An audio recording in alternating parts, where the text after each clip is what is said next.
Hi all. For anyone that trades or invests in the financial markets, this could be one of the most beneficial videos to date. This equity curve runs from 1960 through to 2020, turning a 100,000 investment into over 5 million, but perhaps more importantly, with controlled drawdown.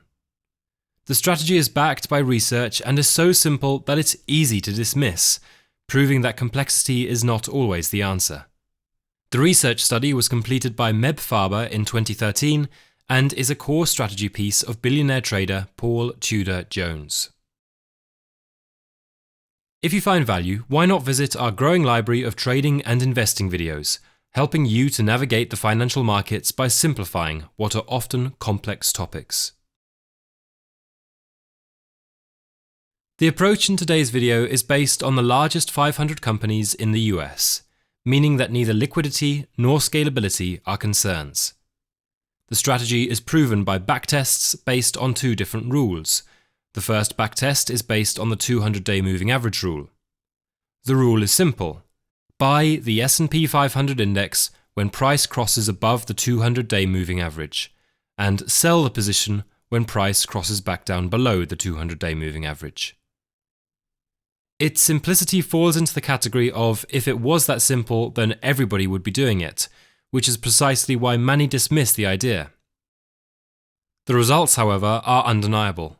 The equity curve from 1960 shows a rather linear increase throughout the decades, whilst many of the major market crashes were avoided, with the great financial crash of 2008 being the largest of most recent times.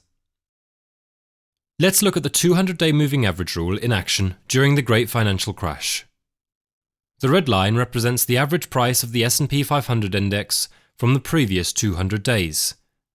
We can see that in late 2007, prices crossed below and crossed back above the moving average on numerous occasions, leading us to exit and enter our positions accordingly.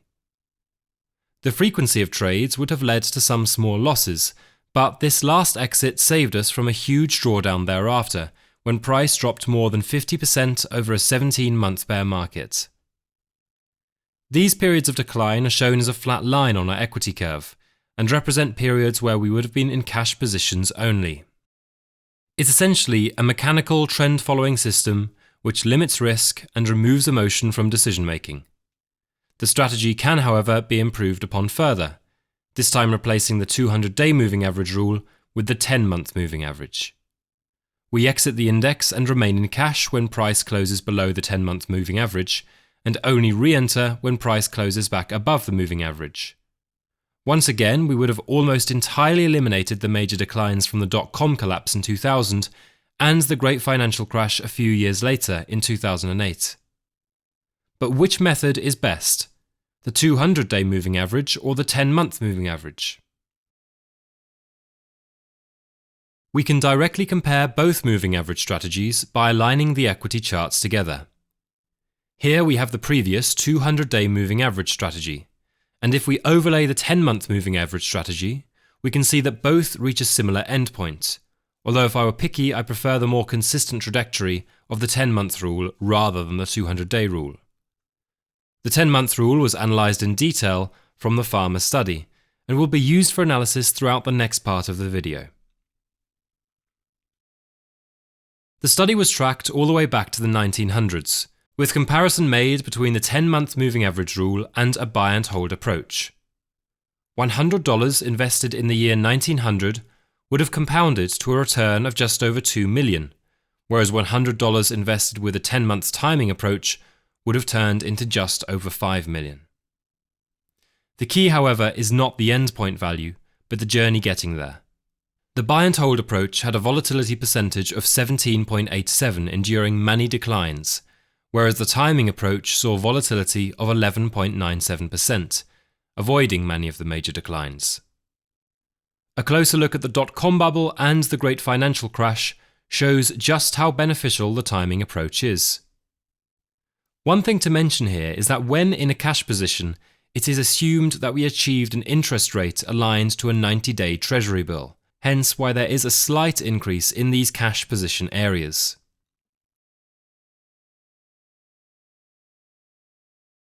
Let's look at the worst 10 years for the S&P throughout the 110 years and compare against the 10-month timing approach.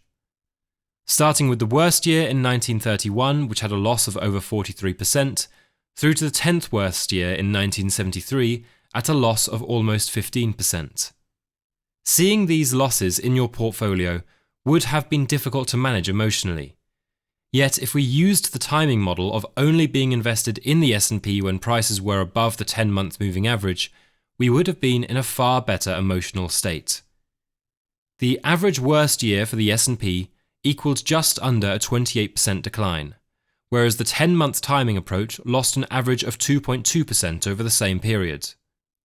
The great financial crash we just touched on saw the buy and hold investors lose more than 36% of their portfolios during that calendar year, whereas the 10-month timing model remarkably made a positive return. Before we bring the study up to date to include the pandemic and the global market decline seen in 2022, it's worth mentioning now that the approach does not serve just as a standalone strategy, although it could, but it could be used as a foundation for all your strategies in the stock market. Whether you're a longer-term fundamentalist or a medium-term breakout trader like myself, simply adding the 10-month rule could change everything. Bringing the approach up to more recent times, let's first look at the pandemic. The peak of the S&P 500 index was seen in February, just as the pandemic took center stage. The bottom of the market came in March before recovering to new highs over the following months. The 10-month moving average rule, marked by this red line, would have seen us exit here at the candle close, just before the huge March decline. We would have re-entered here at the candle close, above the 10-month moving average. By applying the tactic, we would have largely avoided the drawdown and volatility and re-entered at a marginal variance to the prior exit. Price continued its recovery whilst remaining above the moving average line all the way through to 2022. The first time price closed below the 10-month moving average line was here in February 2022, although we re-entered the following month after price closed above, only to exit again the following month after a close of a large negative candle. We stayed out of the market the following 6 months as price remained volatile below the moving average line, before entering and exiting again in a 2-month period. Time will tell if the 10-month rule works beyond this point, although history going back more than 100 years says it will. How about other stocks or funds beyond the S&P 500? Well, let's look at Cathie Wood's popular flagship fund, ARK Innovation. We can see that price remained above the 10-month moving average, capturing most of the gains in the uptrend. We would have made an exit and re-entry here, whilst our final exit would have been here when price closed below the line, saving a further loss of almost 75% to date. How about Jeff Bezos' Amazon? We can see that from 2015 through to the end of 2019, price remained above the 10-month moving average, and in fact the beginning of 2015 saw a breakout of consolidation, rising from just under $18 per share through to $80 per share, when price closed below the 10-month moving average line. Several trades would have occurred here over the next 4 years, but the timing of the final exit could not have been timed any better. Price closed below the 10-month moving average here, saving more than a 50% drop in price. Clearly, not every single stock example would have worked equally as well, but we can certainly see how the approach works in principle. If we look back at the study using the S&P 500, we can see that since the 1900s there is a positive bias to the right-hand side, showing that there are more occurrences of a positive annual return above zero than there are of returns below zero, and this explains the upward trajectory of the S&P in the long term. If we now add the 10-month moving average rule to the chart, we can see there have been no annual losses greater than 30%, although there were fewer annual gains greater than 30%. Overall, the timing approach gave a better positive bias than a simple buy and hold approach, whilst limiting drawdown. The beauty of this strategy is manifold. It's a mechanical system that removes emotion, it reduces drawdown significantly, and is used on a diversified index covering 500 of the largest companies in the US, constantly churning out poor-performing stocks and replacing with new. As a standalone approach, it has shown remarkable consistency for over a century, and could certainly be considered as a foundation for any approach. As always, if you found value, please consider joining the channel and visit our growing library of content, or for those looking to see my personal strategy, use the links below.